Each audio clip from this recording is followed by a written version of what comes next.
Hello, my name is Dan Christopher Salde.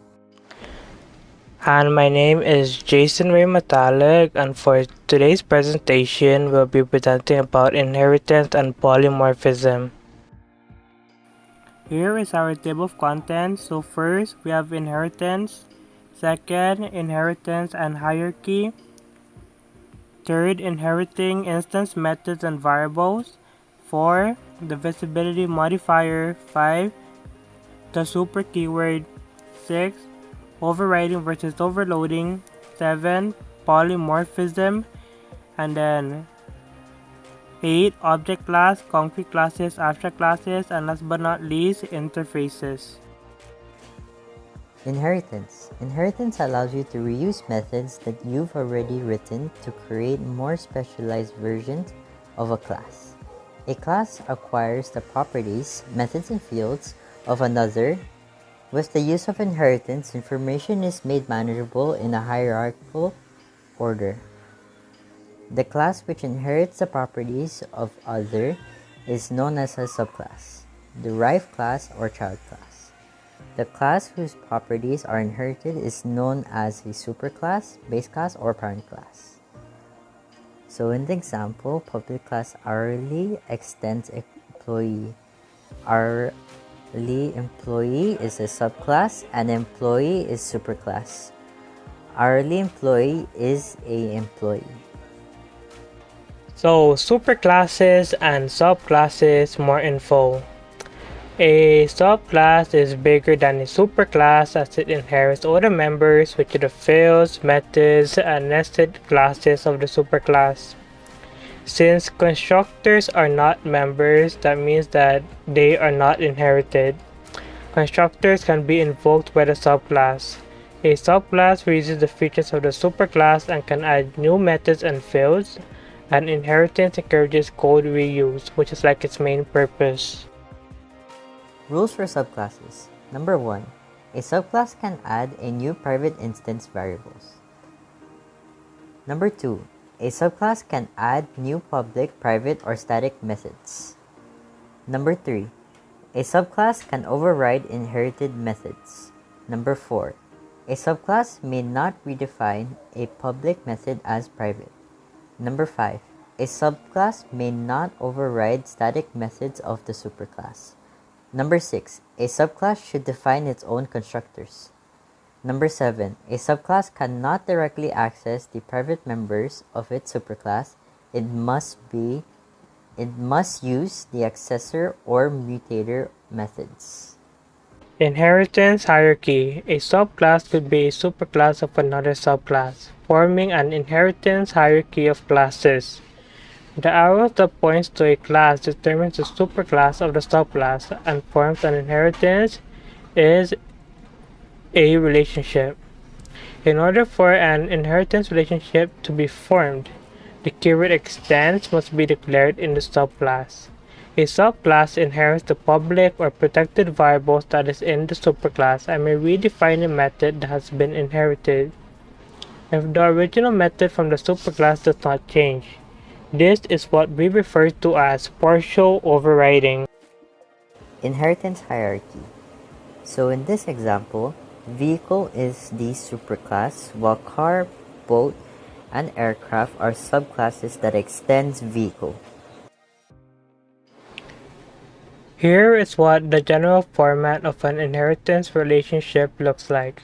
So under public class superclass, we have private instance variables, other data members, constructors, public methods, private methods, and under public class subclass extends superclass, we have additional private instance variables, additional data members, constructors, which are not inherited, additional public methods, inherited public methods whose implementation is overridden, and additional private methods.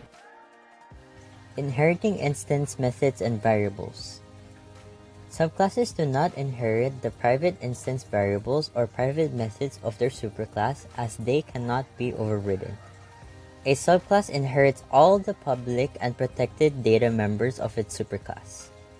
A subclass can use the inherit members as is, replace them, hide them, or supplement them with new members. Subclasses on the same level in a hierarchy diagram do not inherit anything from each other, though they both have identical codes that they have inherited from their superclass. The visibility modifiers. What we have here are the modifiers. Public means that it is accessible by any other class in any package. Private means that it is accessible only within the class for fields. Protected means that it is accessible only by classes within the same package and any subclasses in other packages. Note the private fields are encapsulated. And last but not least, we have default no modifier, which means that it is accessible by classes in the same package but not by classes in other package. Method overriding and the super keyword. Overriding is a concept used in inheritance which involves a base class implementation of a method. Every constructor calls its superclass constructor directly by using the keyword super or indirectly by using this. If the statement of a constructor doesn't explicitly call this or super, then the compiler will call a default constructor in the superclass. If there are no constructor in the superclass, a compiler error will occur. If there is a default constructor in the superclass, inherited data members will be initialized. Any additional instance variables in the superclass will get a default initialization, 0 for primitive data types and null for reference data types. The super keyword. The keyword super is similar to this. Super has two uses, which are 1. To call a superclass method. In this case, we must choose super.method name. And second, to call a superclass constructor. In this case, we must use super some parameter from the child class constructor. And don't use super for fields. They're private anyway. The super keyword and this keyword.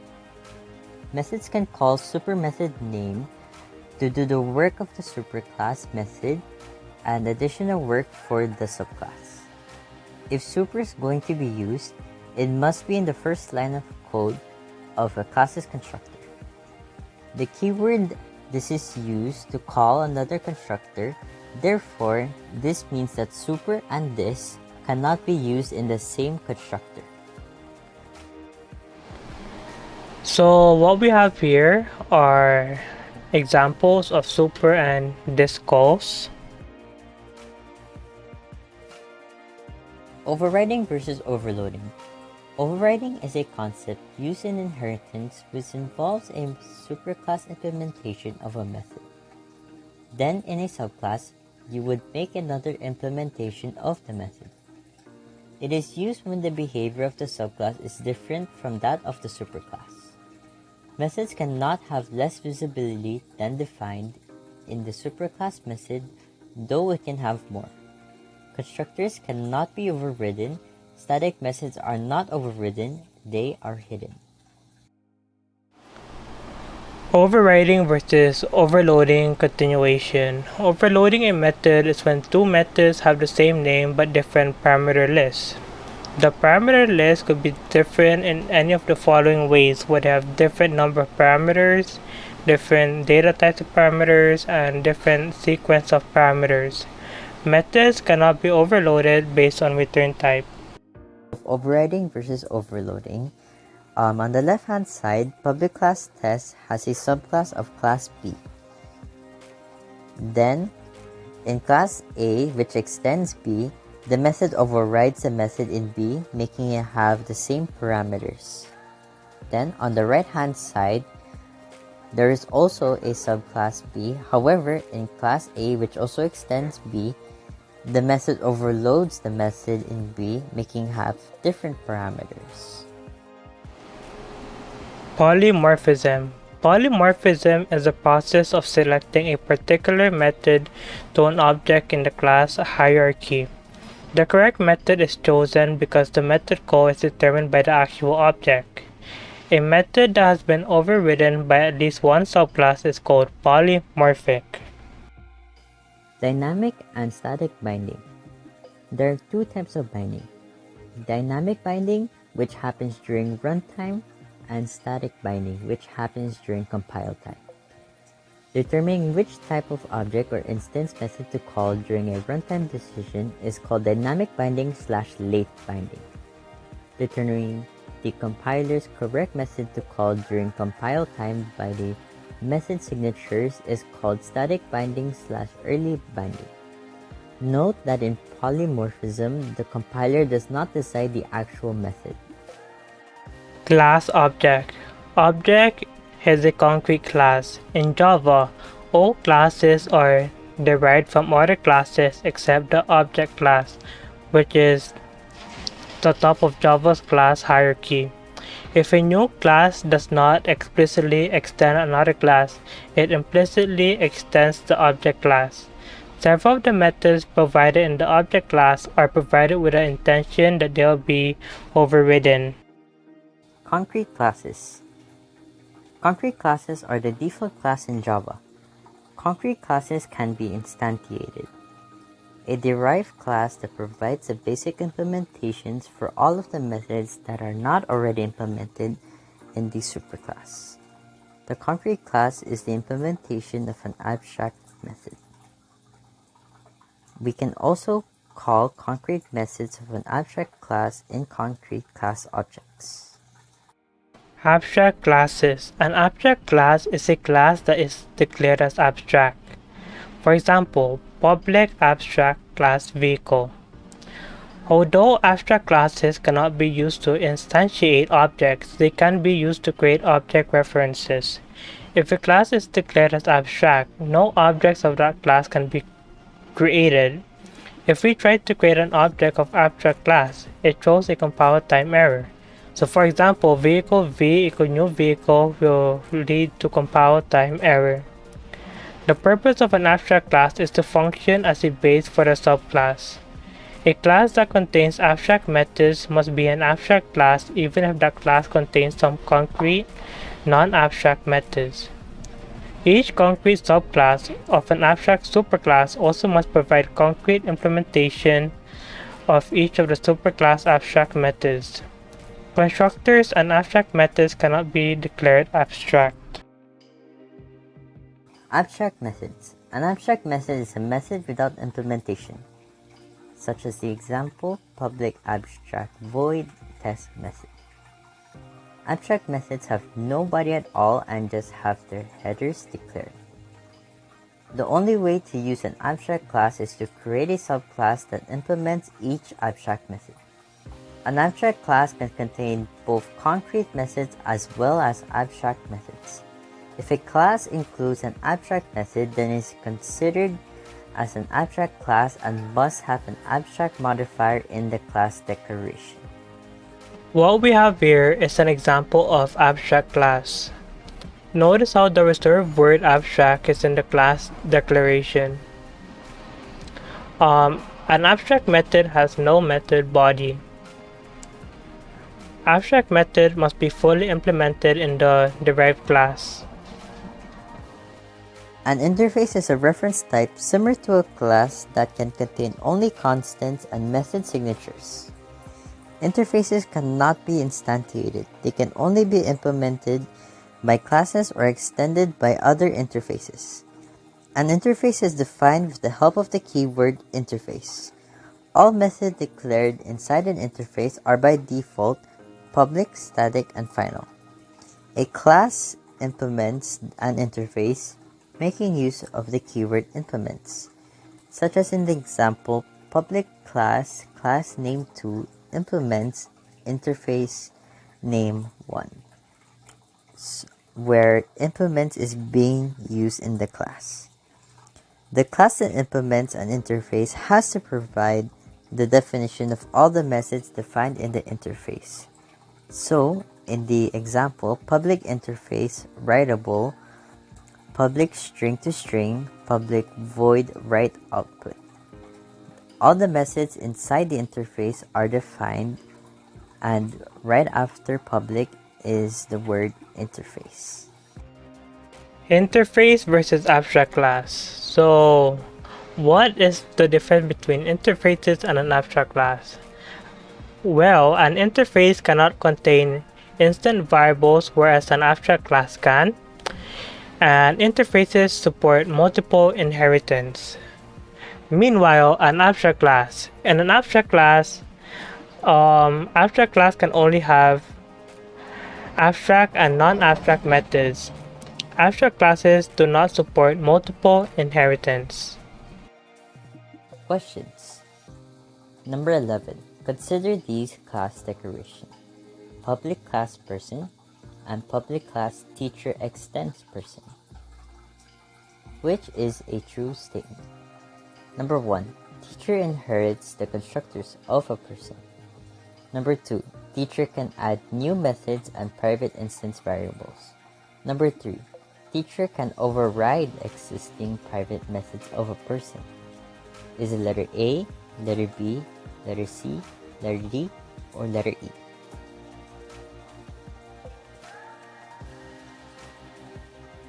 The answer is letter B. Statement 1 is false, as a subclass must specify its own constructors. Otherwise, the default constructor of the superclass will automatically be invoked. Note that statement 3 is a false private instance method cannot be overridden. Question 2. Which statement about abstract classes and interfaces is false? An interface cannot implement any non-default instance methods, whereas an abstract class can. A class can implement many interfaces, but can have only one superclass. An unlimited number of unrelated classes can implement the same interface. It is not possible to construct either an abstract class object or an interface object. Or is it letter E? All of the methods in both an abstract class and an interface are public.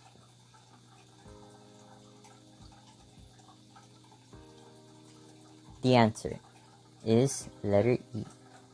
All of the methods in an interface are by default public. The public keyword isn't needed.